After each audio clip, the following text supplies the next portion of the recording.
Nah, coba Ibu share lagi materi yang sudah Ibu persiapkan ya.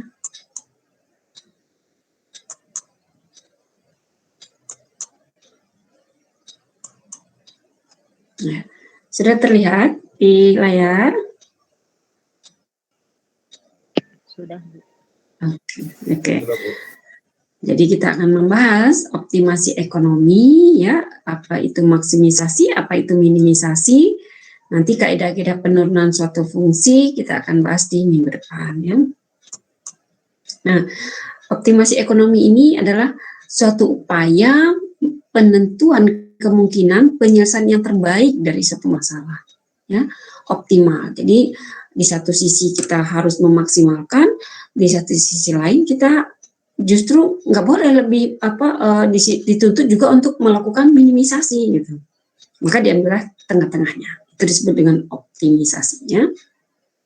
Nah, apa saja yang harus kita putuskan ya berkenaan dengan pemasaran, produksi, keuangan ya, juga SDM gitu ya, distribusi produksi gitu ya. Nah, digabungkan dalam satu sistem yang terpadu di mana setiap tindakan mempengaruhi seluruh bagian di perusahaan. Ya. Nah, demikian kompleksnya sehingga kita perlu menganalisnya per bagian-bagian atau optimasi parsial. Ya. Lebih sederhananya kita bisa dilihat di sini ya. Ini ya.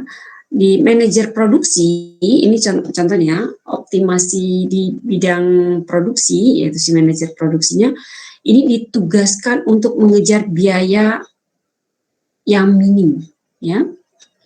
Bagaimana si manajer produksi itu diminta oleh pimpinan untuk, hey kamu produksi ya, tapi biayanya harus minim, gitu, ya. Tapi di sisi lain dia juga dituntut untuk produksi semaksimal mungkin. Ya karena apa? Kalau output yang dihasilkan banyak kan banyak yang akan terjual nantinya, ya. Tapi di sisi lain dia harus, kamu biayanya harus minim ya, nah gitu ya.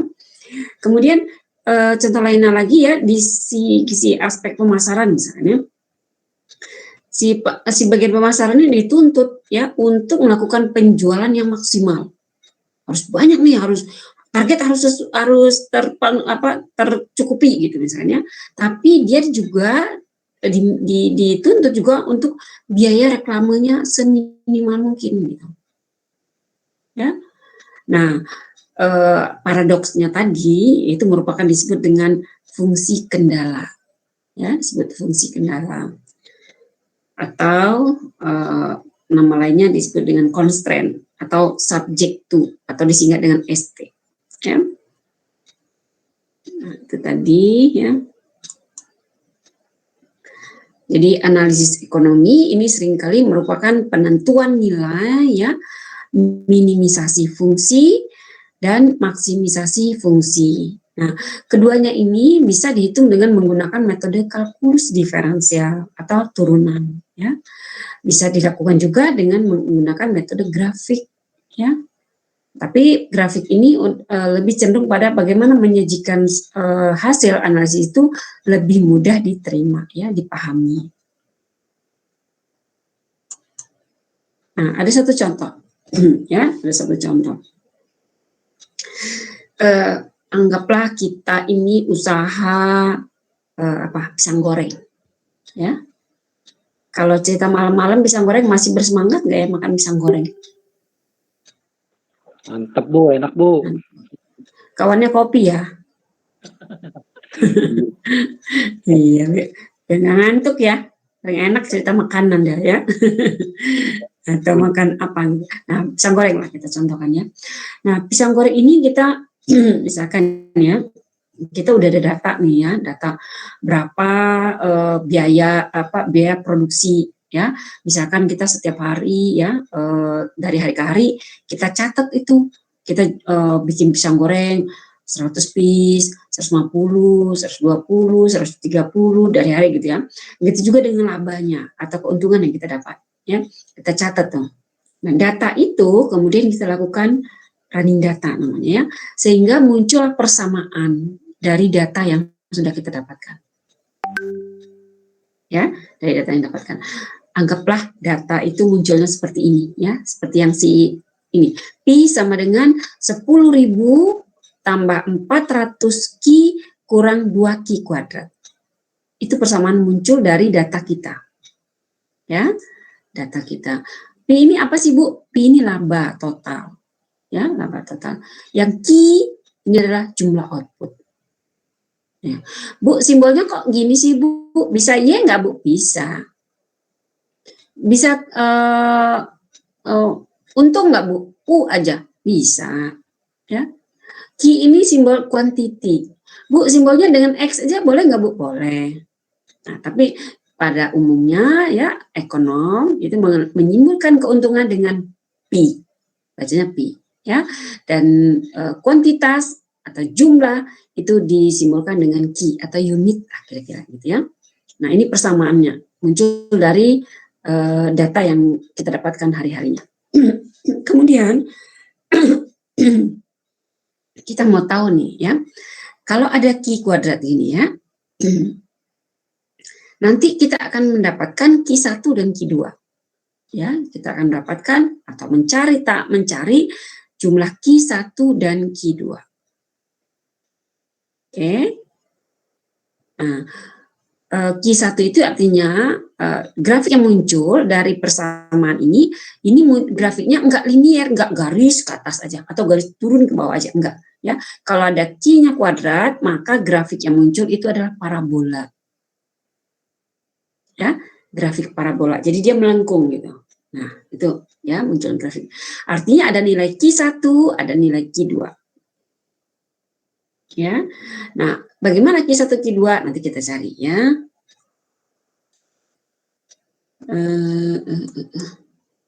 Oke. Nah, kita mencarinya ya si Q1, Q2 ini adalah dengan menggunakan rumus ABC. Ya.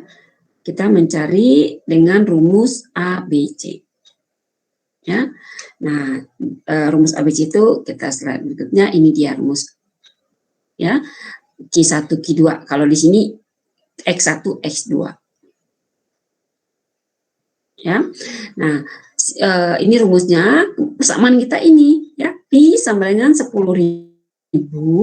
tambah 400 Q kurang 2 Q kuadrat. Kita masukkan ke dalam rumus ini. Oke. Nah, yang B yang mana? Yang B itu adalah koefisien di depan Q yang nggak pakai kuadrat. Itu si B. Yang A yang mana? Yang punya koefisien Q kuadrat, itu A.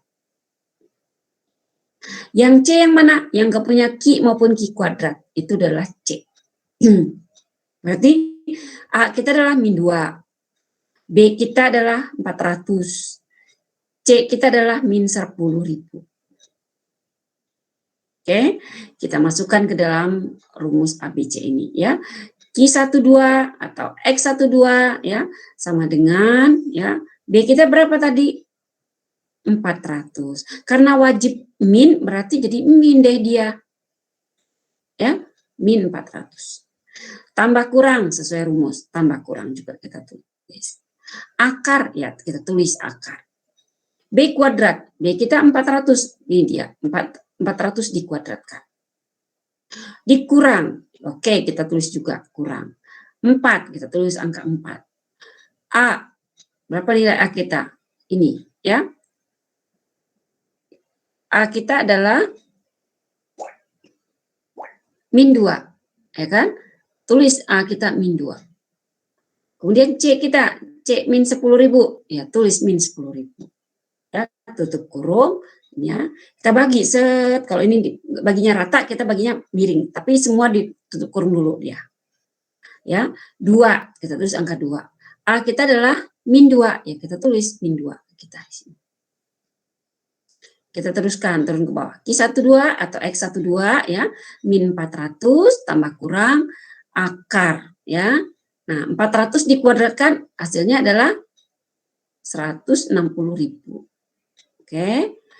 Dikurangi. Nah, min 4 ya dikali min 2 min 8. Min 8 kali min 10.000 dapatnya min 80.000. Tutup kurung. Bagi 4 kali 2 kali min 2 dapatnya min 4. Kita lanjutkan Q12 sama dengan ya min 400 tambah kurang. Nah, kita operasionalkan yang di bawah kurung ini ya. 160.000 dikurang 80.000 dapatnya 80.000. Masih ditutup kurung bagi min 4. Nah, kemudian kita tarik akar si 80.000 ini ya. Q12 sama dengan min 400 tambah kurang akar dari 80.000 ternyata 282,8. Ya, tutup kurung bagi min 4. Nah, inilah tujuan adanya Q12 tambah kurang ya. Makanya dia menggunakan Q12 atau X12. Yang si X1 ya kita gunakan angka tambah, tanda tambah. Jadi min 400 tambah 282,8 tutup kurung bagi 4. Ya. Maka ditambahkan min 400 tambah 282 dapatnya minus ya karena 800 yang besarnya ya. 400 dapatnya min 117,2 bagi min 4. Minus bagi minus hasilnya positif ya, yaitu 29,3. Kita bulatkan 29. Jadi kuantiti yang satu adalah 29. Oke. Nah, kemudian yang si Q2 kita gunakan yang negatif ya. Min 400 kurang, ini harusnya kurang ditutup kurung ya. Nah, ya. Tutup min 400 kurang 282,8 tutup kurung bagi min 4 ya. Minus dengan minus kurang-kurang dapatnya tetap kurang ya, minus 682,8 dibagi min 4. Minus bagi minus dapatnya positif 170,7, kita bulatkan 171. Oke, berarti dapat Q1 Q2. Nah, sebelum itu Ibu akan cerita ya. Tadi grafik kita seperti ini ya.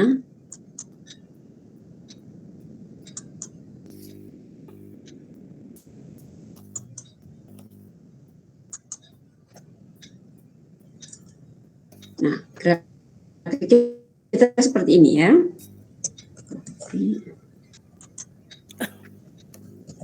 Nah, ini fungsi kita ya, fungsi keuntungan kita. Jadi hubungan antara berapa yang kita produksi dengan keuntungan kita, grafiknya seperti ini, persamaan empirisnya seperti ini. Nah, grafiknya itu akan muncul seperti ini.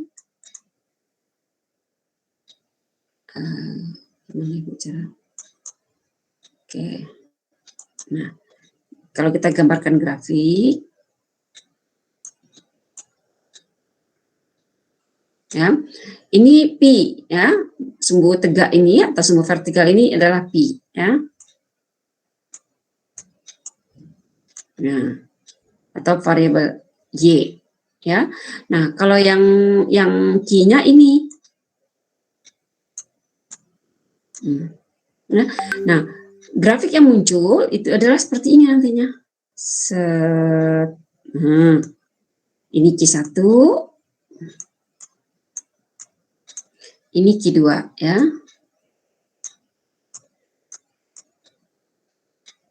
Nah, setelah kita menggunakan rumus ABC tadi, ya, Q1 itu nilainya berapa tadi itu? Q1 kita nilainya 29 ya. Q2 nilainya 171 ya. Ini 79 nilainya ya. Q1-nya 79, Q2-nya 100 berapa? 21 ya? Q1 29, Bu. Gitu ya. Oh ya, 171 dengan 29.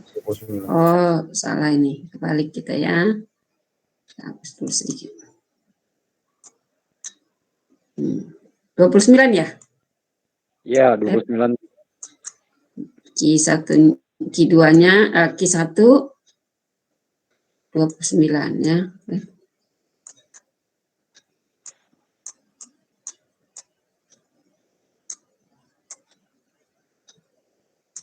Nah, Q2-nya adalah 171 ya? Betul, Bu. 171 ya. Nah, ini di sini ya kan. Nah, Q-nya 29. Kalau kita membayangkan gini, ini grafik kita loh ya. Grafik yang terbentuk dari selama kita penjualan itu ya. Kemudian Q-nya 29. Kalau kita tarik garis sumbu Y-nya, sumbu keuntungannya, ini kan 0 nih, ya enggak? Kan enggak ke atas, enggak ke bawah, nih nilainya kan 0 di sini, ya kan? Ya. Berarti pada Q129 keuntungan kita 0. Belum ada untung kita. Malah sebelum itu malah kita negatif, ya kan? Keuntungannya, ya enggak? Ya iyalah, masih kita bayar sewa tempat, beli kuali, beli kompor, kan biaya tuh. Masih walaupun kita jualan masih rugi kita, ya kan? Apalagi di bawah produksi kita 29 katanya ya. Keuntungan kalau kita tarik ke kiri ya, sumbu P-nya ini adalah 0 gitu, negatif malah. Nah, begitu juga dengan kalau pada Q2 kita itu 171, kita tarik lagi ke kiri, keuntungan kita kok 0 lagi. Enggak mau lah kita pengen tahu berapa sih keuntungan optimal kita. Kalau yang pertama ya, kita masih 0 untungnya. Ya mungkin masih ya tadi ya, kita banyak mengeluarkan modal, ya masih bisa lah kita pahami. Tapi pada saat kita udah jualan udah banyak, kok kita masih 0 ya untungnya? Tanda tanya kan? Sebenarnya pada produksi berapa sih? Pada produksi pisang goreng berapa sih saya ini optimalnya? Kan gitu pengen tahunya kan? Nah, maksimisasi. Di sini optimal kita itu di puncak toh, ya kan? Nah, inilah Q optimum kita.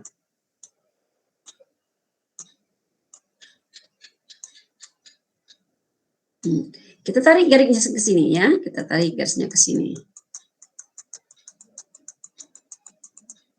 Nah, inilah P keuntungan kita. Ya, P optimum kita.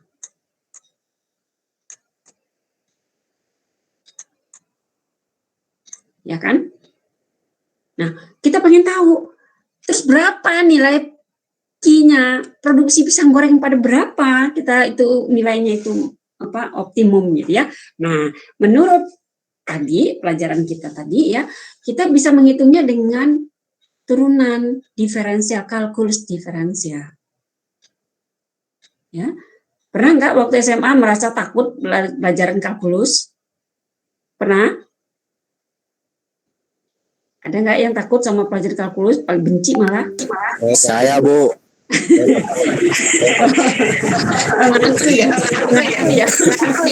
Pusing, Bu. Turunan sama naikan doang, Bu. Integral lawannya. Ya, seperti ada ya tetangga ibu punya anak kecil. Jadi ibu taruh bunga, terus di ujung bunga itu ibu taruh kerosong telur. Anak-anak seneng ya ngeliat kerosong telur bunga ada kerosong telur. Jadi setiap ibu meleng, mereka pasti pecahin itu remet-remet itu telur itu. Tapi lucunya begitu ibu tanya, siapa yang suka ambil hancurin bunga ibu? Mereka pernah jawab saya, gitu ya. Kira-kira seperti itu. Siapa yang benci pelajaran kalkulus zaman dulu? Saya, gitu. Kira-kira seperti itu ya. Nggak apa-apa ya. Nah, kita bisa menghitungnya dengan turunan, ya. Tapi nggak sesulit yang kita bayangkan. Kalau kita paham, nggak perlu ditakuti. Nah, caranya kita turunkan ini si fungsi ini, ya. Kita turunkan fungsi ini. Oke, kita turunkan dia ya, mana dia. Nah, menurut nilai optimasi optimasi ekonomi ya, bahwa turunan pertama cara menulisnya adalah dP per dQ sama dengan 0. Itu dah optimalnya. Ya. Nah, kita turunkan deh si persamaan kita tadi. Nah, persamaannya turunannya seperti ini dia. Ya. Turunan dari ibu tuliskan ya supaya lebih paham. Kita tuliskan dia. Selesaikan dulu. Kenapa ibu? Oke, ini dia ya. Nah, kita turunkan dia. Kata ketentuan tadi, si optimasi ekonomi ya, bahwa turunan dari persamaan kita itulah yang optimalnya. Nah, berapa dong? Kan kita pengen tahu tuh, ya kan? Berapa kita memproduksi si pisang goreng supaya optimal. Oke, kita buat ya. Mangga silakan yang mau direkam ya kelasnya supaya besok-besok bisa bikin lagi. Buka rekamannya. Alhamdulillah. Oke. Ini kita ya, oke. Nah, ini kita pi-nya turunannya menurut teori ilmu ekonominya bahwa turunan pertama itu tulisannya gini, D ya. dP per ya. dQ turunan ini yang maksudnya turunan pertama itu cara menuliskannya sama dengan 0 katanya. Oke. Nah, terus kita turunkan deh berapa turunan ini. Nah, turunan pertama ya. Min 10.000 ini ada unsur Q-nya nggak di sini di angka ini? Min 10.000 nggak ada. Konstanta 0 turunannya nggak ada. Ya gimana kita mau turunkan orang nggak ada unsurnya gitu ya? Maka dia 0 ya, 0. Udah kita biarkan. Kemudian 400 Q turunan pertamanya adalah 400. Oke? Turunannya pertama. Minggu depan kita bahas terkait dengan kaidah diferensial. Sekarang terima aja dulu, oke?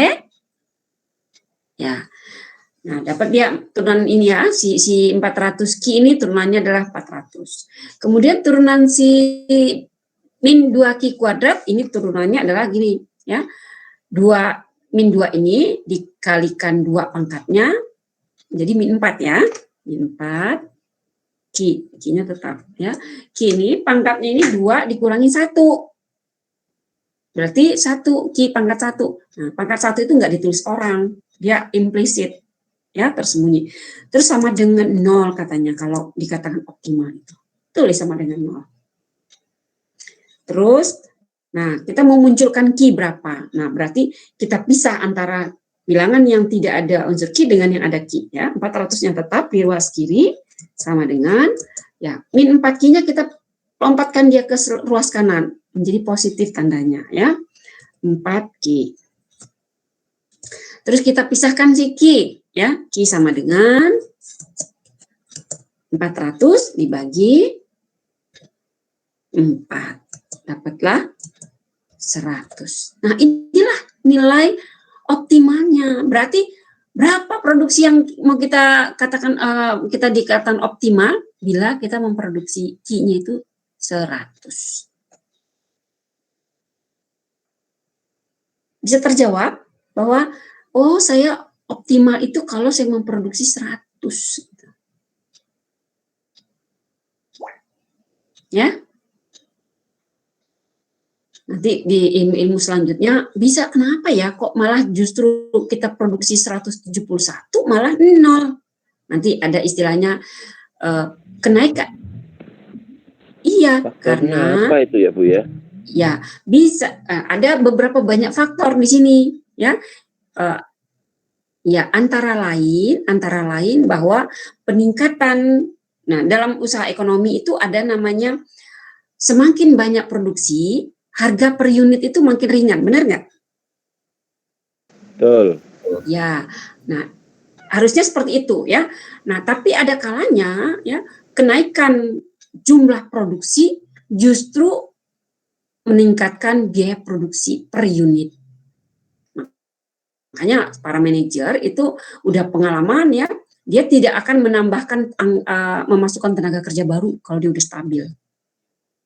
Ya. Kalau dia nambahin tenaga kerja baru, akhirnya biaya per unitnya menjadi semakin tinggi. Itu antara lain kenapa dia terjadi. Kok malah 171 unit kok makin kecil? Nah, itulah kira-kira penyebabnya antara lain. Ilmu ekonomi itu mirip-mirip ilmu eksak juga ternyata ya. Betul Bu. Iya, jadi sekalipun kita itu jurusannya rumpunnya ekonomi, tapi ya keputusan yang dibuat oleh orang-orang ekonomi itu setengah eksak ya, terukur gitu. Bisa menyenangkan. jadi kalau produksi 171 itu butuh banyak effort lagi ya Bu. Iya, bisa jadi ya. Tenaga Contohnya kerja lebih banyak, ya terus itu kemudian tenaga banyak banyak, lebih boros. faktor-faktor kerugian. Iya, terus gitu. Coba kita ya, kalau sederhananya ya, kalau orang kebanyakan tenaga kerja, nih kalau kita ambil tenaga ini ya, ada kalanya si tenaga kerja itu nggak kerjanya ini malah banyak ngobrol, ya nggak? Nah, itu yang terjadi di lapangan yang menjadi bahasan yang akan saudara bahas kalau saudara menemukan kejadian yang seperti ini. Bahasanya seperti itu. Ya, data di lapangan menceritakan lalala, angkanya saudara gunakan perhitungan. Asik ya? Hmm. Hmm. Ya, iya, cost. Ya, betul sekali. Betul, betul sekali. Udah hampir dapat tuh substansi mata kuliah ekonomi manajerialnya, gitu ya. Jadi kita di lain sisi kita memaksimalkan pendapatan. Di sisi lain kita disuruh meminimai cost, gitu, ya. Ya, itu makanya iya, iya makanya dikatakan optimasi. Bukan maksimal apa bukan biaya apa jumlah maksimal, bukan biaya jumlah maksimal yang Q2 inilah 171 kita bisa produksi dengan persamaan tadi, ya kan? Tapi ternyata yang optimal bukan 171, ternyata yang optimal itu di 100 unit, 100 pisang goreng gitu. Hmm. Hmm. Hmm. Ya, ya bisa jadi. Ya, Bu. bisa dipahami Bu, ya. Betul. Kalau di ya kenapa? Ini mungkin saya karena lagi kurang enak badan juga. Ini saya tuh mau Ya, bertanya, ya. lingkungan ini faktor apa yang mempengaruhi di grafik ini lingkungan tersebut sehingga tercipta angka 100 gitu kalau mau optimasi. Kenapa pertanyaan diperjelas? Iya Bu, lingkungan itu faktor apa yang mempengaruhi lingkungan tersebut di dalam grafik gitu Bu, sehingga tercipta optimasi keuntungan maksimal. Lingkungan. Lingkungan Bu. Oh, lingkungan. Oh, lingkungan. Oh, oke. Nah, bagaimana bentuk lingkungan ini terjadi? Data yang kita dapatkan. Kan Ibu cerita tadi, nih kita produksi mulai dari mulai dari awal ya, produksi berapa per harinya, keuntungannya berapa. Hari berikutnya kita produksi berapa keuntungan kita dapat. Nah, itu kita buat dalam satu model sehingga muncullah model ini. Nah, model ini kalau kita buatkan grafik seperti ini. Jadi apa yang mempengaruhi lingkungan ini? Data di lapangan. Nah, data-data yang seperti ini, penelitian saudara itu dikatakan penelitian kuantitatif. Iya, iya, iya. Saudara nggak tipu-tipu data ini. Artinya nggak boleh tipu memang gitu. Jadi kesimpulan yang saudara dapat basicnya itu data di lapangan. Lengkungnya di mana dapat? Ya dari lapangan, dari data yang saudara catat itu. Nah, ada lawannya, bukan lawan sih, tapi penelitian lainnya ada yang sifatnya kualitatif. Pernah dengar ya? Kalau penelitian kualitatif ya, saudara nggak perlu ngitung-ngitung angka gini, cerita aja. Pendapat siapa kumpulin, pendapat yang melawannya siapa. Nah, kayak seperti itu, opini-opini. Bukan semua mencari solusi, tapi ya, jadi lebih kepada opini. Ya, opini sih. Pendapat terdahulu seperti ini, opini terdahulu seperti ini, terus di lapangan seperti ini, apa ininya, argumen-argumen, hanya bermain di seputar, jadi explore, cerita, namanya juga kualitatif. Bisa mengatakan baik, buruk, sedang gitu. Tapi beda dengan penelitian kuantitatif, saudara mengatakan tingginya itu berapa? Gitu. Nilainya, betul. Terukur, maka ibu bilang kalau melakukan penelitian datanya ada lengkap, sebaiknya melakukan penelitian kuantitatif karena terukur jawabannya itu. Tingginya itu berapa? Nah, kalau saudara mengatakan perusahaan X ya mengalami kepailitan disebabkan ini, cerita saudara variabelnya gini-gini, tapi penelitian saudara itu kualitatif, ya suka ngomong pendapat siapa-siapa dong, bisa aja ya kan, cerita menurut manajer ini gini, menurut ini, tapi berapa, kenapa? Ya, jadi berdasarkan penelitian, tapi terukurnya itu berapa? Gitu. Puncak dia produksinya itu berapa? Minimumnya itu berapa dia harusnya memproduksi, seperti itu. Nah, dengan kuantitatif itulah penelitian itu, pertanyaan itu bisa dijawab value-nya, nilainya, berapa jumlahnya. Berarti karakteristik lingkungan ini tergantung karakteristik atau temuan di lapangan, Ibu ya. Tidak hanya tentu melengkung doang, tapi bisa jadi fluktuatif, naik turun kayak detak jantung gitu. Iya, itu berdasarkan data di lapangan. Ya, sama-sama. Ya, itu tadi. Ya, nanti ke depannya ya. Oke, pelan-pelan dulu. Ini tadi maksimisasi untuk pendapatan ya, disebut dengan maksimisasi. Karena kalau pendapatan itu, bagaimana kita mendapat? Jadi gini, ada bagaimana kalau kita usaha nih ya, usaha. Hal-hal yang perlu kita lakukan agar untung kita maksimal, pertama apa? Memaksimalkan pendapatan kan? Ya enggak? Selain itu apa lagi? Supaya kita itu apa? Ya, naikkan omset. Oke, apalagi? Apalagi? Nah, menghemat itu dalam arti biaya, meminimize cost. Ya enggak? Iya, ya kan? Super. Bukan, ya, belum. Itu kajian sebelumnya ya, paradoks dunia usaha gitu ya. Nah, kalau yang ini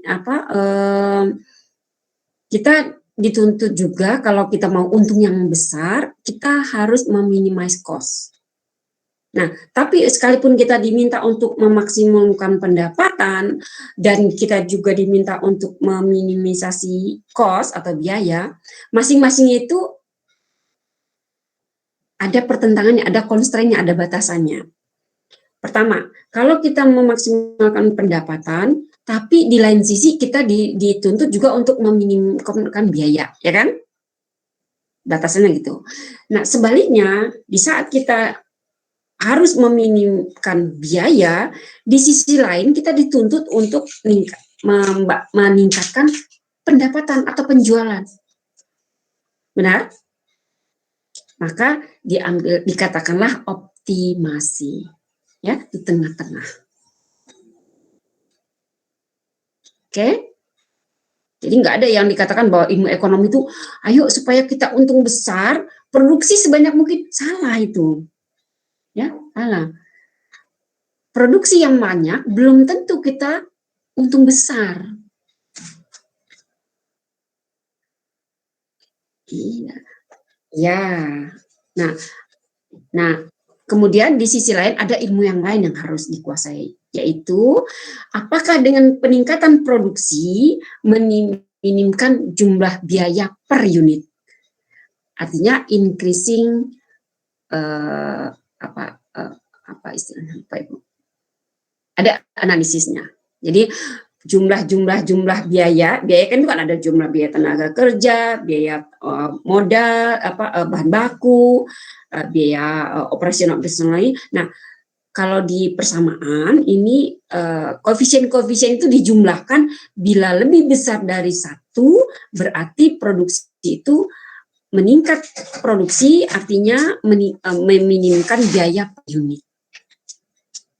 Tapi sebaliknya, ya, bila kecil dari 1, ya, biaya tersebut berarti peningkatan produksi justru meningkatkan biaya per unit. Nah, itu yang dihindari oleh si manajer. Ya. Banyak ya ilmu yang harus dipelajari ya. Banyak ya ilmu yang harus dipelajari ya. Nah, itulah saudara gunanya ya, makin merasakan bahwa makanya Ibu wanti-wanti kalau mau kuliah ya, Ibu tahu bahwa semua atau sebagian besar sudah bekerja, tapi jangan diabaikan untuk tatap muka. Ibu kurang yakin ya kalau dengan materi saja Ibu berikan, saudara pelajari tanpa mendengarkan penjelasan. Ya, tetap usahakan, ikhtiarkan untuk mengikuti penjelasan supaya ilmunya dapat. Gitu. Kan tujuannya ya kuliah biar dapat ilmu, ya enggak? Betul, Bu. Bukan semata-mata ijazah doang loh, ya kan? Setuju, Bu. Iya, Bu. Ya, ya kira-kira seperti itu ya, menambah motivasi lah paling enggak gitu ya dari kuliah selain materi dari Ibu. Oke. Nah, tadi Ibu jelaskan bahwa kalau kita mau untung besar, pertama kita mendapatkan pendapatan. Ya kalau dulu kita melakukan promo, pokoknya omset harus banyak, pendapatan harus banyak. Tapi selain itu juga kita supaya kita untungnya besar atau margin itu besar, kita harus menekan biaya. Ya, atau disebut dengan minimisasi biaya. Nah, contohnya ada contoh. Oke, ini dia total cost, TC ya. TC. Jadi minimisasi biaya, memproduksi keluaran biaya semurah mungkin, itu artinya ya. Nah, ini ada satu fungsi. Tadi lagi ya, contohnya total cost itu didapat dari kita gini ya, X dan Y ini bisa jadi X ini adalah barang ya, barang, Y ini barang juga ya, barang. Apakah ini tenaga kerja, apakah ini bahan baku gitu ya. Apakah dua-duanya ini memang bahan baku jenis X, bahan baku jenis Y, pokoknya biaya lah gitu ya. Nah, apakah itu berupa unit ataukah berupa rupiah ya, nggak masalah. Nah, semua kita hitung per hari produksi kita itu ya, atau biaya kita itu ya, si produksi si Y ya, si Y, X gitu ya, per hari kita ikutin terus. Kemudian kita buat kita running data, kemudian terbentuklah persamaan empirisnya seperti ini.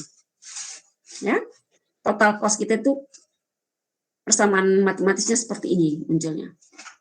Ya, nah kemudian ya pada saat si bagian finance katakanlah ya, bagian keuangan mensyaratkan atau memberikan batasan ya, atau mengatakan constraint-nya lah, batasnya atau kendalanya atau subject to atau ST-nya, bahwa X dan Y ya, mau itu dalam biaya maupun rupiah ataupun dalam unit, itu tidak lebih dari 20 katanya ya, katakanlah 20 juta misalkan. Nggak boleh ya lebih dari menggunakan 20 juta tuh, kira-kira seperti itu. Nah, kita gunakan si X ini sebagai variabel tunggalnya, maka kita sama dengan kan 20 ya, si Y ini kita oper ke kanan menjadi kurang Y. Sudah? Nah, Y sama dengan 20 kurang Y. Ya, X sama dengan 20 kurang Y. Nah, si X ini kita akan substitusi dia ke dalam persamaan yang total cost ini. Ya, kita substitusi dia ke dalam yang ada X-nya. Ya, 3X berarti nanti masuk ini ke dalam X ini. 20 kurang Y. Yang 20 Y kuadrat nggak ada X-nya ya kan. Kemudian dikurang XY-nya, maka si X ini kita ganti dengan 20 kurang Y. Ya, hasil dari substitusi itu ini dia. Ya, total cost kita menjadi 1.200 kurang 140 Y tambah 10 Y kuadrat. Ibu sudah tulis ya belum? Oh, belum. Kalau mau dibuktikan atau mau cari sendiri yang ini? Oh, boleh buktikan ya, kita buktikan ya. Ini tulis di sini dulu, copy dulu.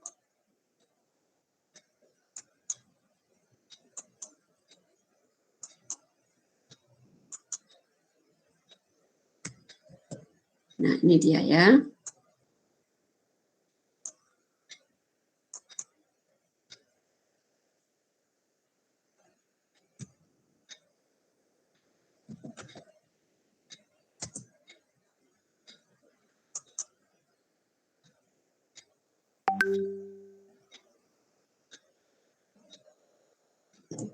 Oke, ya. Ini fungsi kendalanya.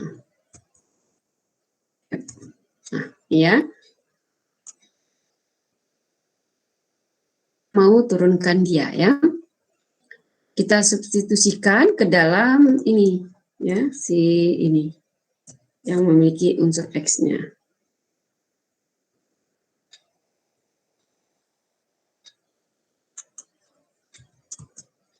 Ya, kita cos dia. Kita substitusi ke dalam ini ya. Nah, 3. Nah, X-nya kita ganti dengan 20 kurang Y. 20 kurang Y. Tutup kurung. Terus kita kuadrat ya. Oke. Tambah. Kita tulis 6Y kuadrat. Ini nggak perlu kita ganti ya, karena nggak ada X-nya kan. Oke. Ya, ini kita pangkatkan.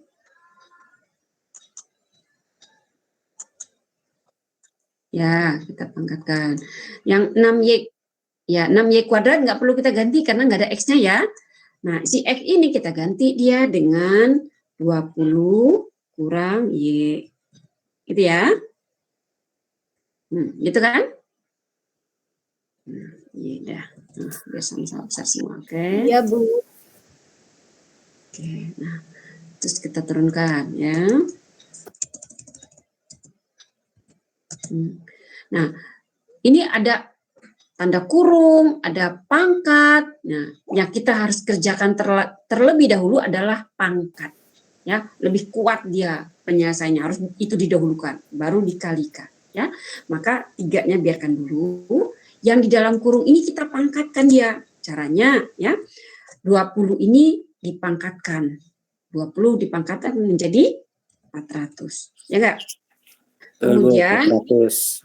Ya, 20 dikalikan dengan min Y dikalikan dengan 2. Jadi semua seolah-olah dia sejajar. Jadi 20 kali min Y min 20Y. Kalikan 2 min 40Y. Gitu ya. Min 40Y. Terakhir, min Y dikuadratkan. Maka menjadi plus Y kuadrat. Ya. Y kuadrat. Oke. Kita tutup kurung. Menjadi ini pangkat. Itu ya. Kurangkan, tambah ya. 6Y kuadrat tetap ya, utuh ya, yang dari atas ini ya. Nih, itu toh. Copy. Gitu ya. Kemudian, nah, ini kita kalikan. Sebentar, ibu turunkan ininya nih, angka subscript-nya nih. Oke. Nah, ini ya kurang. Semua yang ada di dalam unsur kurung ini kita kalikan dengan si Y yang satu di luar ini. Ya. Nah, ini kita tutup kurungkan dulu dia. 20 kali Y dapatnya 20 Y. Y. Kemudian min Y kali Y. Min Y kuadrat. Ya toh? Oke, kita tutup dia kurungkan.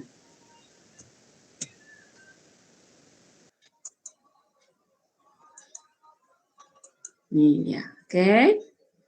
Kita turunkan sama dengan. Nah, ini ya kita kalikan semua unsur yang ada di dalam kurung dengan isi angka 3. Oke? 3. Nah, 3 kali 400 dapatnya 1.200. 3 kali 40 min 40 min 120. Ya, min 120 Y. Kemudian 3 kali Y kuadrat 3Y kuadrat. Ya, 3Y kuadrat. Ya, habis bukalah kurungnya ya kan? Tambah ya. Ini kita buat lagi ya.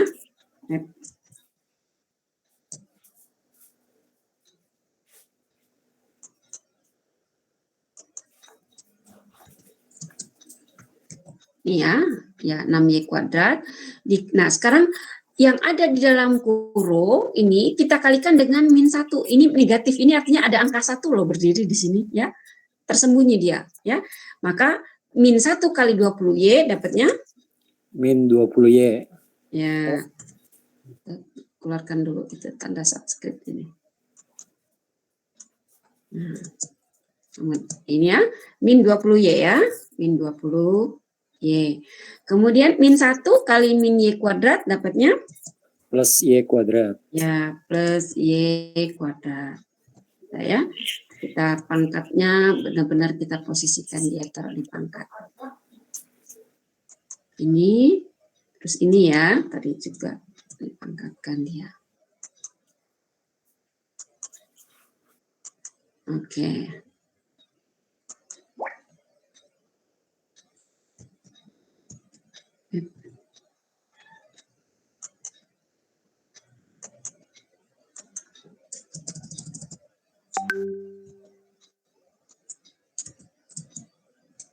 Oke.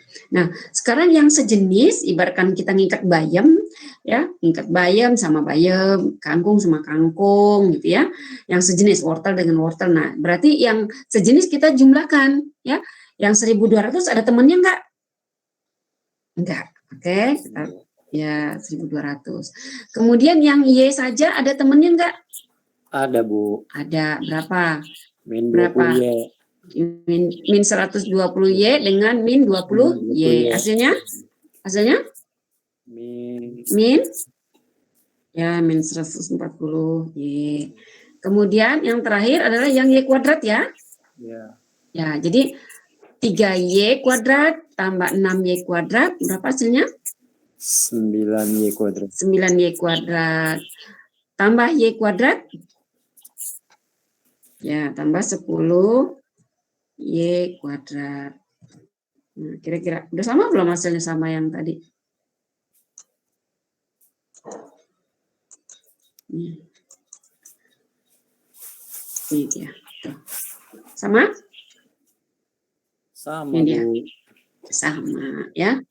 Nah kan kamu udah pintar-pintar semua sekarang. Nggak takut kan? Belajar matematika itu. Ya, pelajaran matematika itu nggak menakutkan, asal paham, ya. Gitu ya. Nah, sekarang kita mencari tahu lagi ya, karena dia ada Y kuadrat, artinya kuad ininya juga lengkung, ya. Grafiknya kalau kita bentuk juga lengkung, ya. Kalau dia hanya memproduksi si Y saja, tapi kenyataannya nggak begitu. Nah, yang perlu kita tahu adalah bahwa turunan dari fungsi ini merupakan optimasi ekonomi. Ibu ulangi lagi, turunan dari total cost ini adalah optimasi ekonomi. Berarti kita turunin dong. Ya, kita turunin. Kita nggak perlu mencari Y1, Y2 deh, karena kenyataannya kita nggak hanya memproduksi si Y saja, kita ada memproduksi X dong, ya kan? Hanya di fungsi kendala. Si manajer keuangan itu bilang, mau berapapun menggunakan X dan Y, pokoknya nggak lebih ya dari 20 juta, kira-kira seperti itu. Berarti kita nggak usah mencari Y dulu, tapi kita mencari turunannya dulu ya.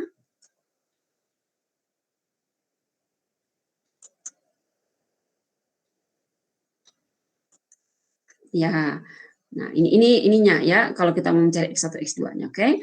Nah, sekarang kita mau mencari, turunannya. Oke, kita lebih fokus kepada mencari turunannya ya. Nah, kita turunkan si total cost ini, D total cost DY sama dengan 0. Oke, nah turunan dari 1.200 ada enggak? Enggak, karena konstanta itu enggak ada turunannya. Oke, kemudian min 140Y turunannya adalah min 140. Ya, turunan dari 10Y kuadrat adalah 20Y, sama dengan 0. Nah, kita pisahkan antara si 140 dengan 20Y ya. 140 sama dengan ya 20Y, kita pindah ke ruas kanan, tandanya berubah menjadi negatif 20Y, min 20Y. Kita keluarkan Y, maka min 140 dibagi min 20 Y. Dapatnya min bagi min plus, ya, dapatnya positif 7. Nah, ternyata, ya, kita boleh memproduksi itu dioptimal pada Y-nya itu memproduksi 7 unit atau 7 biayanya yang kita keluarkan. Otomatis kita bisa dong mencari si X-nya karena udah ada X, udah Y, ya kan? Nah, karena penjumlahnya adalah 20, maka X-nya adalah 20 kurang 7, dapatnya 13. Gitu? Gitu ya? Nah, inilah constraint yang kita bentuk ya, kalau kita memproduksinya 2. Tapi kalau kita memproduksi 1, kondisinya seperti yang tadi, pada minus yang berapa gitu. Minimize-nya ya, biaya optimalnya ya, minimize-nya. Jadi itulah yang ini karena kita menggunakan 2 bahan ya, maka kita akan membagi dia ke dalam 2 komponen ini, si X dan Y. Nah, inilah ya, itu constraint-nya, batasannya atau kendalanya. Ya. Nanti persamaannya lain lagi. Nanti kita menggunakan bisa jadi eliminasi dan substitusi. Ya, untuk kasus ini ya seperti ini penyelesaiannya. Nah, jadi kebayang bahwa kalau kita menggunakan tadi ya, persamaan tadi itu, kita optimalnya bila kita memproduksi tadi ya 100 unit. Nah, kalau pada biayanya kita berapa? Kita membeli bisa jadi ya. Bisa jadi kita memproduksi misalkan ya, si X ini adalah pisang goreng. Jadi kita beli dong pisang goreng mentahnya sekian ini ya, berapa ini? Pisangnya. Terus kita jadi bukan hanya pisang, bisa jadi kita jualan itu enggak hanya pisang ya. Kita juga menggunakan minyak misalkan. Kita membelikan biaya untuk minyak itu adalah 7. Gitu. Paham ya yang Ibu maksud ya?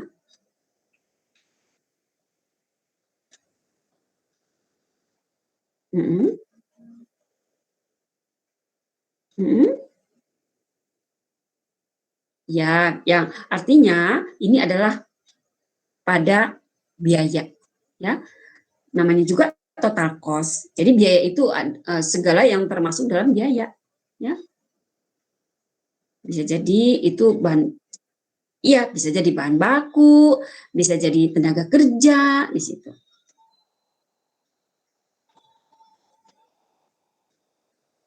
Bisa dipahami? Ya. Ya, kalau saudara udah langsung paling tidak dapat gambaran ya, nanti lebih dipahami, mudah-mudahan ada kelanjutan, terus saudara juga nggak cepat puas diri ya, bisa dipelajari lagi dengan sungguh-sungguh ya.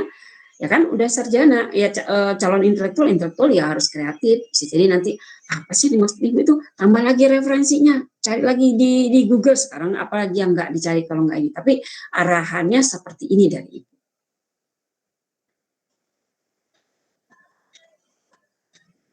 Bisa dipahami? Ya.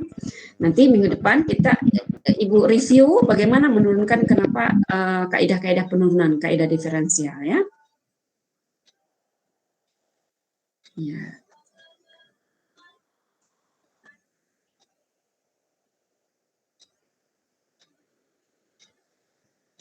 Asik ya belajar ekonomi itu. Apalagi kan kita belajar seolah-olah kita menjadi manajer ya. Ternyata teori itu penting ya Bu. Penting gitu.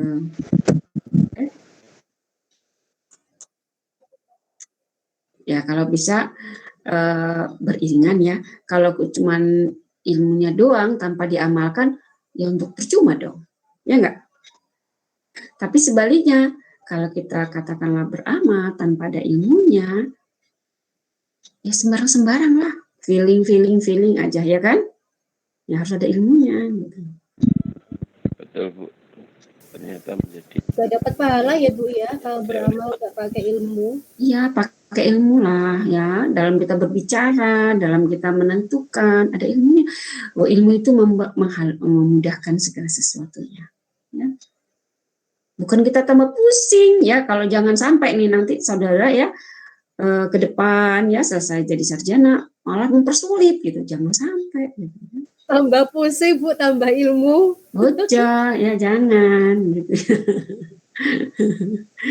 dipelajari. Kalau langsung begitu dapat langsung, wah itu sulap bisa jadi, atau saudara memang betul-betul hebat gitu ya. Tapi ibu dalam belajar nggak cukup sekali, ulang lagi. Ya seperti tadi yang tadi menceritakan Bu, belajar itu cuma 2 jam, iya. Kalau 4 jam ngantuk ya, enak, udah nggak masuk lagi tuh. Jadi sedikit dipelajari, sedikit diulang lagi. Itu efisiennya kalau belajarnya sedikit. Insya Allah ya.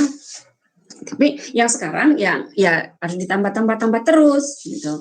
Kalau ada yang kurang paham ya ditanya boleh. Tapi jangan gelap bener dibiarin lama-lama numpuk, akhirnya males gitu. Ternyata menarik sekali ini pelajaran hari ini karena ketika tanpa ilmu itu emosional, kita tidak berhitung produksi besar. Ternyata dengan produksi besar itu cost-nya juga besar, yang kita kadang mungkin lupa bahwa cost itu pengaruhnya cukup besar di keuntungan. Betul, terima kasih sekali Bu ini. Contoh lainnya gini ya, misalkan gini, ada suatu, kalau kita analogi yang sederhana ya, ada angkot ya, angkot itu dia normalnya ya penumpangnya misalkan ada berapa, 10 ya ada ya, berapa tuh yang ini yang di depan yang bangku yang bangkunya kecil sama bangku yang panjang itu taruhlah 10 lah, yang biar gampang memang ya, 10 misalkan ya. Kemudian ngisi bensin, kalau perjalanan ibu kan suka naik angkot ya, kalau nggak naik motor naik angkot. Kalau ibu atau dia ngisi bensin, misalkan dia ngisi bensinnya misalkan full tangkinya gitu, dia misalkan ngisi bensinnya itu katakanlah 100.000 misalkan ya, 100.000. Nah kalau perusahaan itu menganggap bahwa setiap biaya atau 100.000 bensin itu ditanggung oleh si penumpang. Nah, kalau misalkan penumpangnya 10 orang, berarti nanggung satu orang itu 10.000 dong. Ya nggak? Ya kan? Ya, artinya itu biaya per unit. Yang lebih gampangnya adalah biaya per unit, Ibu. Mengartikan seperti itu. Nah, kalau sekiranya nggak mau saya repot bawa penumpang banyak-banyak, berhenti lagi, saya bawa penumpangnya 5 aja gitu misalkan. Misal ya, berarti yang ditanggung oleh setiap penumpang Pak jadi 20.000 dong per orang bayarnya, ya nggak? Betul. Ya, nah sebaliknya artinya itu biaya per unitnya menjadi lebih besar ya kalau dia nggak optimal. Sebaliknya kalau dia misalkan nih kemaruk nih si supir angkotnya gitu ya, dia udah 10, dia masukin lagi tuh orang. Maksud dia supaya dia lebih untung. Tapi ya sekalipun itu dibagi, katakanlah dia bagi ya 150.000 100.000 itu dibagi 15 orang misalnya, sehingga biaya per orangnya menjadi lebih ringan. Tapi ya bisa jadi dia lebih boros. Apa borosnya? Kok bisa boros? Kan lebih untung dong. Nggak seperti itu dalam konsep perusahaannya, per unitnya. Kenapa menjadi lebih boros? Spare part dia menjadi lebih, bisa jadi waktu dia bawa kendaraan bumper mobil itu terantuk-antuk saat di jalan, rusak loh itunya. Knalpotnya bisa jadi pecah, bannya berat dan seterusnya. Itulah kira-kira. Ya. Makanya ada optimal di situ, ada fungsi optimal. Ya. Terus dia juga akhirnya harus ke bengkel, ya kan? Biaya nggak itu? Biaya. Nah itulah yang dimaksud dengan optimasi. Yang mudah dicerna. Iya. Terima kasih. Iya. Nah hitung-hitungan seperti ini munculnya bila ada angka, ya. Nah penjelasan dari angka ini di lapangan, Bapak Ibu. Data Bapak Ibu itu misalkan penelitiannya di perusahaan atau di wilayah ya. Angka itu diolah ya, dianalisis. Nah, menceritakan kenapa angka itu muncul, lalalanya itu lihatnya di lapangan ya. Ceritakan kenapa dia gitu.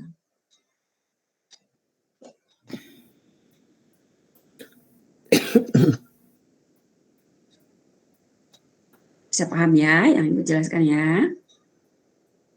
Insya Allah, Bu. Ya.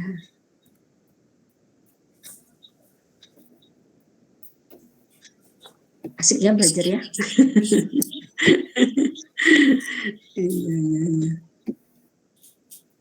Minggu depan kita belajar, Ibu review kembali konsep diferensial ya. Walaupun kita udah pelajari tadi, tapi supaya lebih mantap ya, saudara Ibu review lagi itu materi cara penurunan ya.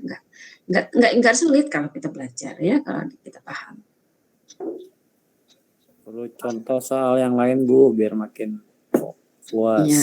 Ya, nanti besok minggu depan itu bagaimana sih cara menurunkan gitu ya. Terus untuk membuktikan benar nggak ini adalah maksimisasi atau minimisasi. Nah, ketentuannya ada dalam teori ya. Kalau dia negatif berarti dia maksimisasi. Kalau dia negatif berarti dia positif berarti minimisasi. Itu ketentuannya ya. Pada turunan kedua ya, turunan kedua bukan turunan pertama.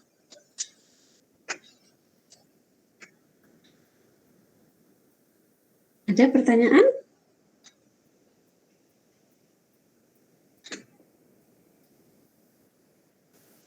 Belum ada.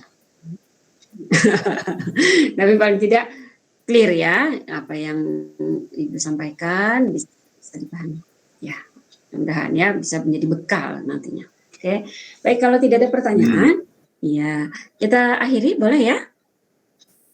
Iya Bu. Siap, Bu. Ya, baik saudara mungkin juga sudah mau siap istirahat, yang di perjalanan masih menuju rumah masing-masing ya, atau yang masih di kantor bersiap-siap pulang ya. Semoga semua kita dilancarkan urusan, sehat walafiat ya. Amin. Baik, kita tutup perkuliahan malam ini. Mari sama-sama kita lafazkan hamdalah ya. Alhamdulillah. Ya, segala puji kepada Allah ya. Baik, wassalamualaikum warahmatullahi wabarakatuh. Waalaikumsalam.